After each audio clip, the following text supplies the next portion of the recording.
All right, let's talk about the transformer. You see them everywhere, but what are they really doing? I mean, they're the true unsung heroes of our electrical grid, but they're also kind of misunderstood. So today, we're going to demystify this thing. We're going to dive into the perfect textbook idea of a transformer and then compare it to the messy, complicated, and honestly way more interesting reality. Okay, so here's the game plan for how we're going to tackle this. First up, we'll get into what a transformer is and, the big problem it was designed to solve. Then we'll dig into the physics, but don't worry, we've got a really simple analogy to help. We'll start with this perfect, ideal transformer, and then we're going to start breaking it down, adding in the real-world problems that honestly make them so fascinating. And by the end, we'll have the whole picture. So first things first, let's tackle the fundamental reason these things even exist. It's all about solving a huge problem. A problem you've probably wondered about yourself without even realizing it. Yeah, seriously, think about this for a second. How on earth can electricity travel hundreds of miles from some power plant all the way to your home without just fizzling out? I mean, power lines have resistance, right? And that resistance just burns up energy as heat. If we try to send the low-voltage power your house uses straight from the plant, well, basically none of it would even make it to your toaster. So what's the secret? How does our grid actually work? The answer, of course, is the transformer. This device is the absolute key. What it does is it steps the voltage way, way up for that long-distance trip. And when you crank up the voltage, the current gets stepped way, way down. And that's the magic trick, because that's what minimizes the energy loss. Then, when the power gets near your house, another transformer steps it all back down to a safe, usable level. It is literally the linchpin of our entire power grid. Okay, so how does it actually do that? Well, the secret ingredient is magnetism. And to really get our heads around it, we're going to use this fantastic analogy. It basically turns all the complex physics into something as simple and intuitive as water flowing through a pipe.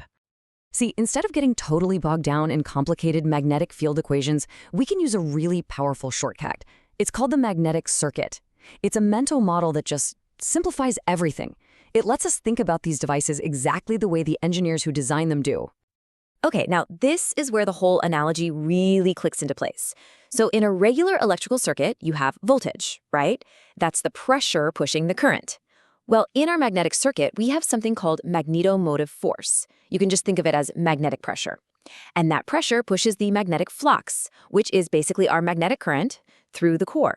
And what's resisting it? Something called reluctance, which is pretty much exactly like electrical resistance. See? Pressure, current, resistance. It's the same idea, just with magnetic stuff. Okay, so with that analogy in our back pocket, let's imagine a perfect world for a moment.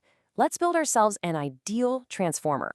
This is the super clean, simple version you probably learned about in your first physics class. The one where everything works exactly the way it's supposed to. So in this perfect world, the transformer's core is like a flawless water pipe for that magnetic flux.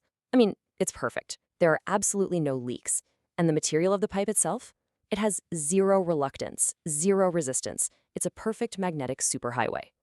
And what's so great about this ideal model is how simple and elegant the rules are. The voltage change is directly tied to the number of wire turns on each side.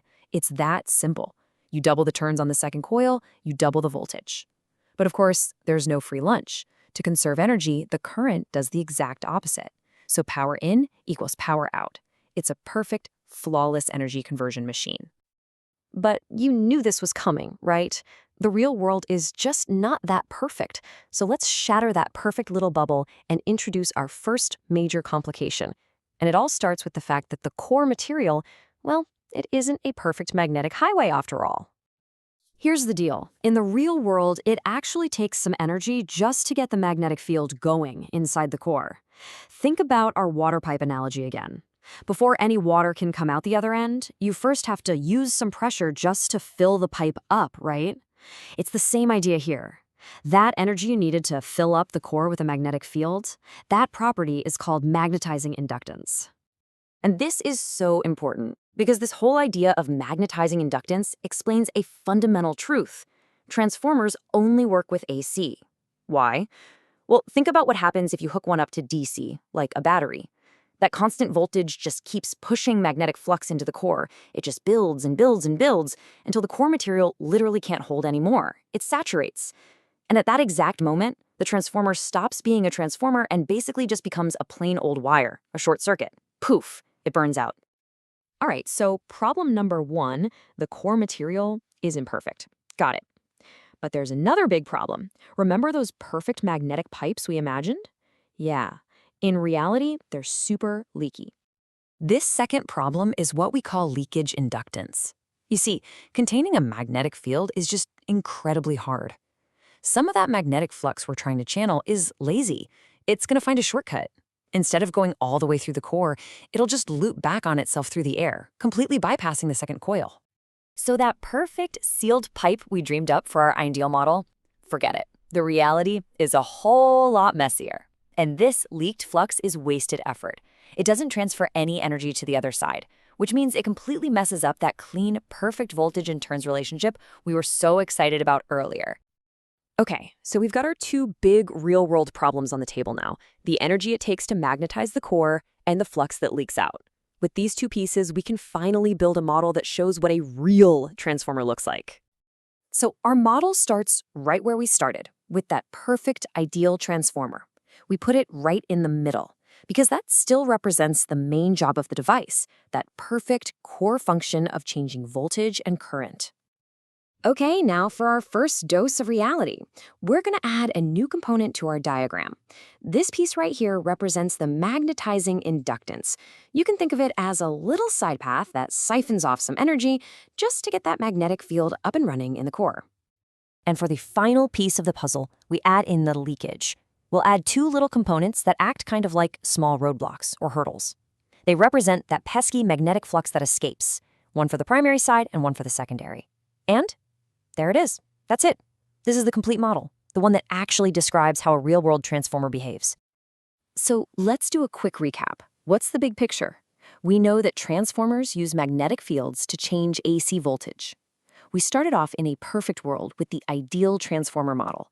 But then we saw how reality throws in these little imperfections. Engineers call them parasitics.